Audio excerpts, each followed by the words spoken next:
Well, it is obviously Australia's leading telecommunication company, so we provide all of the infrastructure and the services to connect people to their mobile phones, to their fixed broadband at home, and of course businesses as well, enterprises, all of their connectivity.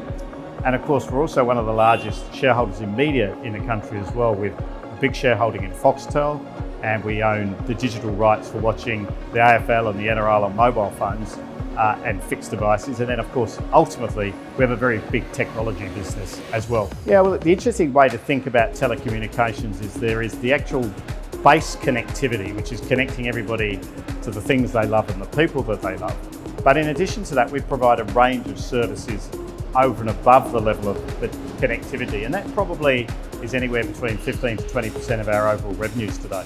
Well, I have over 40 years of work experience. This is my second time as the CEO of a public limited company. I was previously in financial services for 25 years, but I've been with Telstra in this industry for 7 or 8 years. And the amazing thing for me is just how much technology has changed in that relatively short space of time.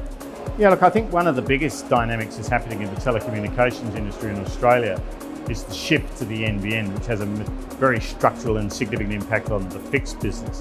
One of the things that we're looking to do is to radically simplify the nature of products and services in the telecommunications industry, to get rid of many of those pain points that customers experience today. Things like excess data charges or other annoying features of the telecommunication services, or having to buy products and services that are bundled in that customers don't want.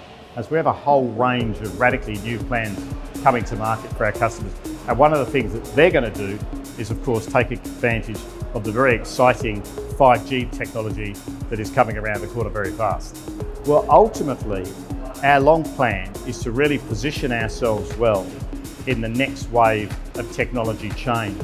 And as we sit here on the cusp of the 2020s, and as we sit here on the cusp of 5G, the rate of demand for connectivity and how technology and telecommunications is coming together to enable things such as robotics, autonomous driving, and all sorts of wireless and incredible technologies.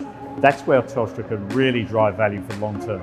I think when you're looking at Telstra from a risk point of view, on the one hand, we're actually quite a defensive asset because people are always going to need to be connected, and if anything, they're going to need more connectivity.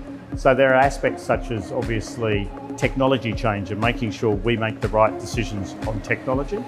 There's issues such as industry structure, and of course regulation is an important factor that affects our business as well, and they're the sorts of things that investors need to take into account. Well, our dividend policy is to pay out 70 to 90% of our underlying earnings on a fully franked basis to shareholders. Historically, Telstra had a practice of paying out 100% and sometimes more. What's really important, given we're in the technology business, is we retain some reserves to invest in the technology and the capabilities for the future.